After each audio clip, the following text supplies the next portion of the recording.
2023 was a great year for cinema, and today I will be counting down my personal top 10 favourite movies which were released in 2023. At number 10, we have Anatomy of a Fall. I just want you to know one thing. I'm not a monster. Anatomy of a Fall is an exciting thriller with all different twists and turns. I love the use of the 50 Cent song PIMP.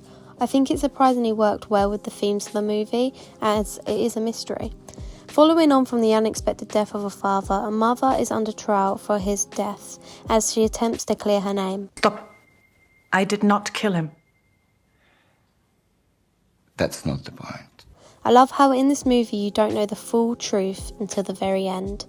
The acting from the young boy was amazing. However, my favourite actor has to be the dog, Mitzi. And I don't mean this in a sarcastic way.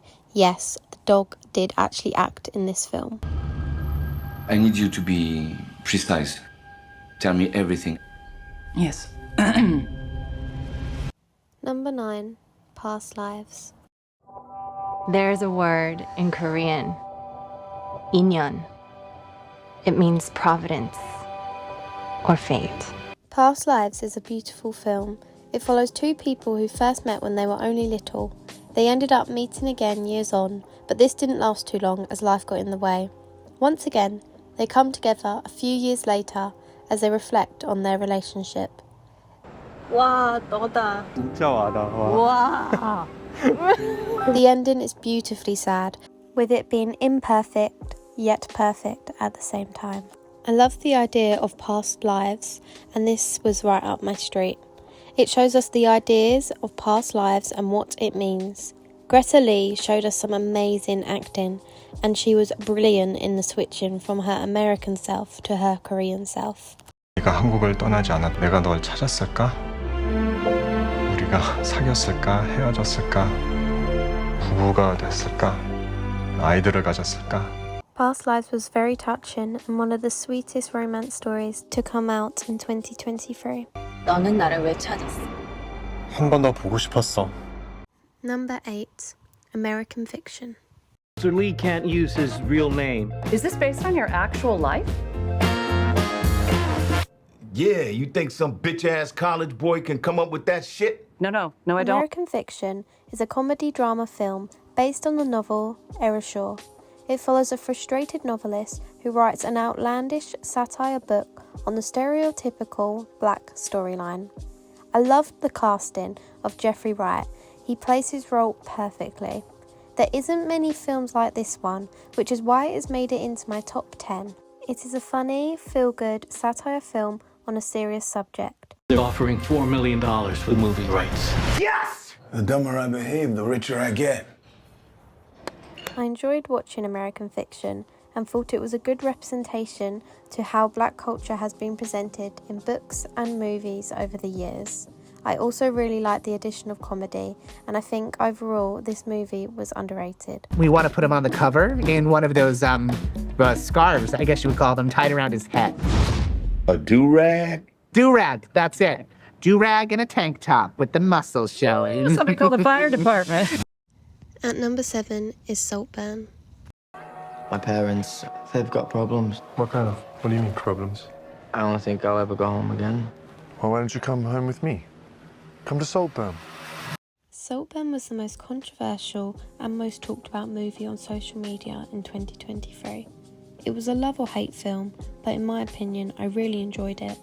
It had hints of black comedy, and the plot is excellent for this thriller. And here he is now. Oh, what beautiful eyes. Oh, how wonderful. Yeah, I told you it wasn't a minger. Oh, but darling, you're kind about everyone. You can't be trusted. It is a compelling and edgy story which stars Barry Keoghan and Jacob Elordi. We witness Oliver's plans unfold in front of us. I enjoyed the hints of comedy throughout, and the cinematography work was also one of my favourite parts of the movie, along with the comeback of Sophie Ellis-Bextor's Murder on the Dance Floor. You all right? Yeah, I've got a flat tire. Take my bike. Hey, that is so kind. Thank you. I'm sorry I don't know your name. I'm Felix. Oliver. Oliver. Oliver, I love you. I love you. At number 6, we have Barbie.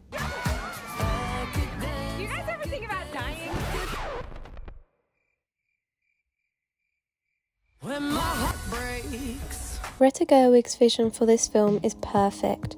Barbie was not just a fantasy story about a plastic doll with no feelings, and it was never going to be with Greta Gerwig directing. We start in Barbie Land, but are then taken on a journey into the real world and are introduced into the worst parts of society. It represents the way men are believed to be superior to women, as we see the opposites of the real world and Barbie Land. What do I have to do? You have to go to the real world. You can go back to your regular life, or you can know the truth about the universe. The choice is now yours. The first one, the high heel. You have to want to know, okay? Do it again. It's the real world. It is a movie which has subtle notes to patriarchy, feminism and capitalism. It is an emotional but fun film for many and certainly exceeded our expectations.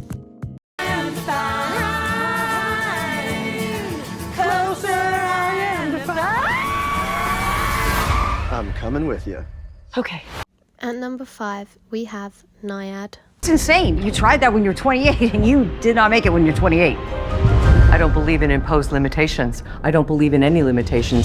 Nyad is a remarkable true story of athlete Diana Nyad, who at the age of 60 and with the help of her best friend and coach commits to achieving her lifelong dream, a 110-mile open ocean swim from Cuba to Florida. I just know I can do it, okay? And I couldn't do it without you.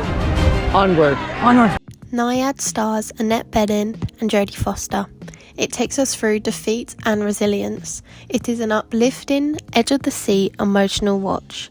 I love a true story, and Diana Nyad is an astonishing lady, and this is why her story and this movie makes it into the top 5 spot. Knowing in your bones you could do something that no one else could do. Number 4, Poor Things. This is Bella. Bella, this is Mr. McCandles. Hello, Bella. Yorgos Lanthimos gives us this freaky, unique style of art with Poor Things, starring Emma Stone, who won her second Oscar in the role of Bella Baxter. This is an unusual coming-of-age story and represents how women are viewed by certain men in society. It has a Frankenstein theme and shows how women can be independent and have the power to let go of the controlling men in their life.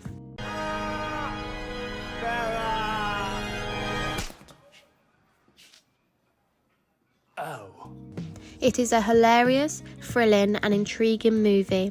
I really enjoyed the subtle, deeper meanings of Poor Things, and the cinematography and sound was out of this world. I am Bella Baxter, and there is a world to enjoy, circumnavigate. It is the goal of all to progress, grow, and plotting her course to freedom.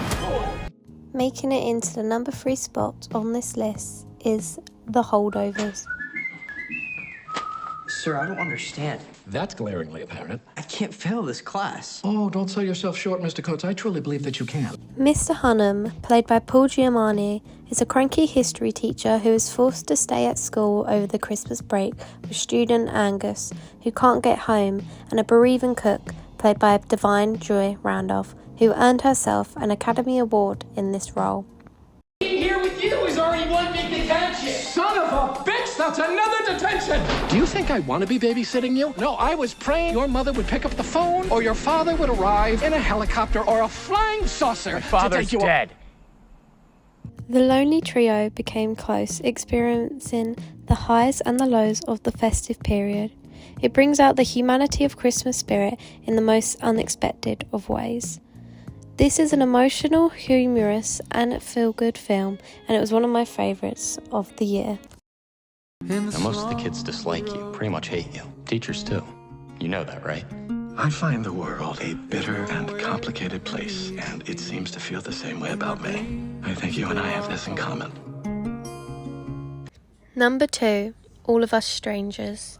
I'm assuming you're not with anyone. Never see you with anyone.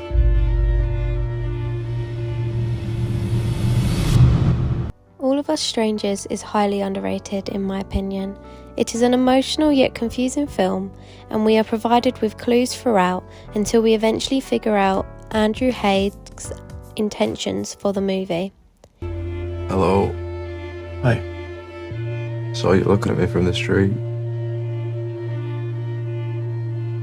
It stars Andrew Scott and Paul Mescal, in which they explore the hard parts of being gay in the 80s. This film is up to interpretation, but the ending of this movie is so beautiful yet sad. I just love it. The deeper meaning of the title, All of Us Strangers, is revealed, and there was not a dry eye in the cinema.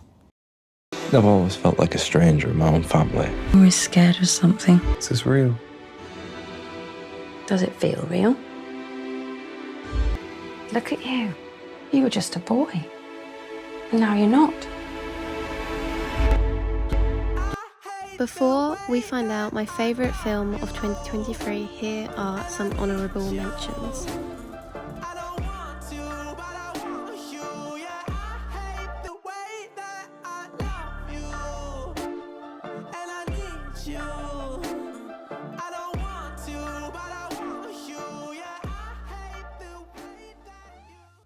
And my favourite movie of 2023 is, of course, Christopher Nolan's Oppenheimer. We imagine a future, and our imaginings horrify us.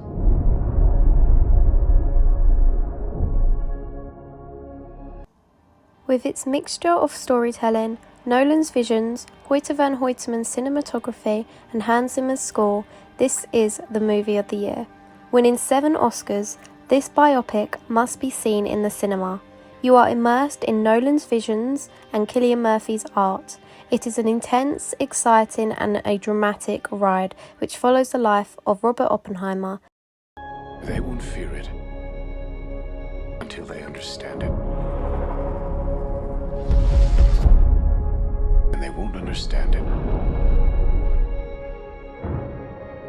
until they've used it. It opens your eyes to how impactful his creation is and how it has forever changed the world we live in and the potentials and power humans hold against each other and the earth. I saw this film in the cinema 3 times and therefore it takes the #1 spot. I don't know if we can be trusted with such a weapon. But we have no choice. Thank you for listening to my top 10 favourite films of 2023. If you haven't already seen them, please go and watch them. If you'd like to check out some more of my film opinions, and if you're a fan of anything film and TV, please check out my magazine, which is on screen now.